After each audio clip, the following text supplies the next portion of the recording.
Hey guys, welcome to this tutorial on how to research your historical event. This is under the research portion, which is finding your historical event. In order to achieve the high marks you want, it is important to have lots of detail and understanding of your historical event.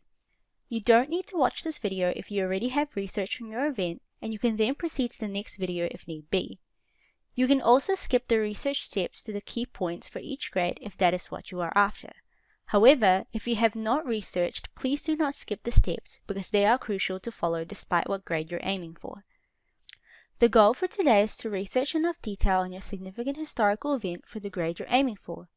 I will be covering the aspects needed to achieve the different grades in this video.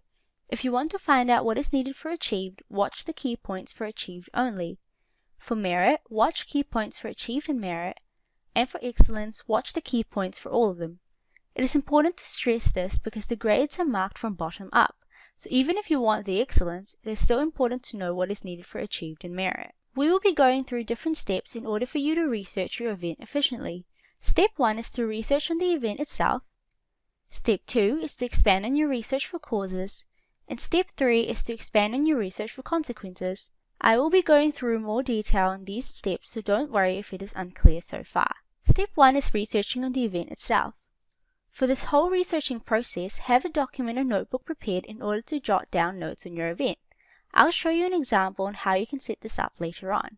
This would be an important document because this would be what you'd be referring to for your study.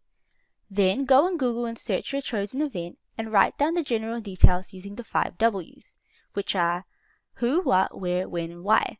So in this case, who was involved in the event, what happened during the event, where did the event take place, when did it take place, and why did it take place. In this step, you do not need a lot of detail, as the external focus is more on its causes and consequences rather than the event itself. However, it is helpful to consider these details for your general understanding once you research your causes and consequences. Some reliable websites you can go on are Britannica.com and History.com, but there are definitely more sources out there for you to use. So now I'll go through an example of Step 1. Here's my document that I've set up for the civil rights movement. I've separated it into 5 W's as you can see so that it is more organized and you can find information easily when you're studying. Let's now go to Google and search up the event itself. So type in your event. It will then bring up a couple of websites right here and then open one up for you to collect information. So I'm choosing this one. So here we go. So now have a read and see if you can answer any of the 5 W's. What I can see is an answer for my what question. So for this one, you can copy this and then put it in your document. You can then change the font and lay it out however you like. Since we are copying and pasting, keep in mind to write these details in your own words in the exam to avoid plagiarism. Continue this process for the rest of the questions using different sources. Next step is to expand on your research for causes. If you watched the last video on choosing your event, you should have a rough idea of its causes already. You can refer to the document you made if need be.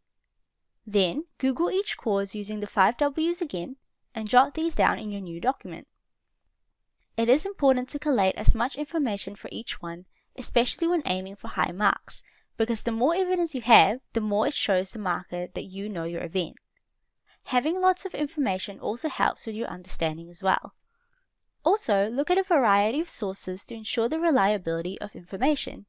This ensures you are consistent with the details of your event. Research for both long-term and short-term causes, just in case they are asked in the exam, and this has come up before, so it is good to be prepared. Having evidence would then make it easier for your arguments to be supported and hence gain high marks. Now I can go through an example of Step 2. So now we're back to our document, and I've laid out one of my causes the same as how I did for the whole event. So who, what, where, when, and why. Do the same for your other cause as well. So go back on Google and type in the specific cause you're focusing on. So for me, I'll type in Brown versus Board of Education. You can then pick one of the websites to start researching. For this, make sure you have evidence like quotes, dates, and statistics. You can then pick one of the websites to start researching. So for me, I'll pick this one. So here I've found some quotes I can use for my essay. I can then add these on to my document and add it into why it had happened, like so. Keep doing this for the rest of your questions, collecting as much information as you can from different sources. The last step is to expand on your research for consequences. Like the causes, you should have a rough idea of your event's consequences from when you were choosing it before. This should also be in your document made from the previous video if you watched it. Google each of them separately and jot down notes in your new document using the 5 W's. As said before, it is important to collate as much information, especially if you are aiming for higher marks. Similarly, look at a variety of sources for reliability, and this can also prevent contradiction of information between historians.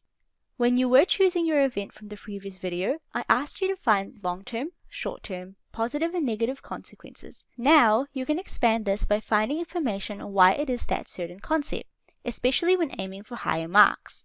This can then make it easier for you to have a strong explanation and support your argument. Now let's go back to our example to demonstrate this step. Once again, here's my document from before, but laid out for one of my consequences this time. So here I've done it for the Watts riots. Once again, type your consequence in the research bar. Open up different websites and add on to your document. So for me, I will pick this website. Also, as you read through your sources, find evidence to support the kind of consequence you have. So for me, the Watts riots are short-term and negative consequences. Here I found some evidence which I can use. I'll pop it into my notes like so, and I'll also label it negative. This then indicates that it is a piece of evidence to support my argument that it is a negative consequence. This is a good tip so you are aware of how much evidence you have to back these kinds of arguments up. You can even highlight it if it makes it easier to identify. Once again, keep doing this process until you've answered all of the 5 W's as much as you can. Now we shall go through the key points needed for each grade. So for Achieve, it requires you to describe what happened during each cause and consequence. Bearing in mind you need at least 2 of each to pass. Getting Achieved is mainly based on the chain of events with little evidence. With this, ensure you are writing your events in chronological order in the exam. A reminder again that this external involves examining causes and consequences on a significant historical event. With this, it is important to state information on your event's significance no matter what grade you're aiming for. For Achieved, significance is how many lives were affected and the length of time they were affected for. Use these points as study questions in order to obtain the details you need. To get merit, you must have all the points needed for Achieved as well as the following key points. You would need more evidence such as quotes, statistics, and dates for each cause and consequence to support your argument. Here is an example of what I mean by evidence. In this case, it is a quote. You would also need evidence to support why you believe your consequence is long-term, short-term, positive, or negative. In summary, getting merit is having more explanation on what occurred in your chain of events so you're able to show in-depth examination. We can then add on to our list for merit. Once again, you still need to answer the questions for Achieved, but now we are adding more to it. You need to look at the importance of the event to people alive at that time, as well as how deeply their lives were affected. Here you are showing more in-depth thinking and reasoning on the significance of your event which is needed for merit. To get excellence, you must now add on to what you need for Achieved and merit. This involves having insight on how the event affected society then and now. So ask yourself, did it create a massive social or political change? Think about why this event is worth learning about and its impact to the wider world. For this, ensure you have evidence to support your insightful arguments so you can show the marker that you really understand the event and not just making up random ideas. If you are aiming for such a high grade, it is expected that you put more effort, so spend time looking at a variety of sources until you feel like you fully comprehend your event. With this, you can then apply your knowledge to any question they give you, instead of rote learning your essay, which would cost you marks. Let's now continue to add on to our list for significance.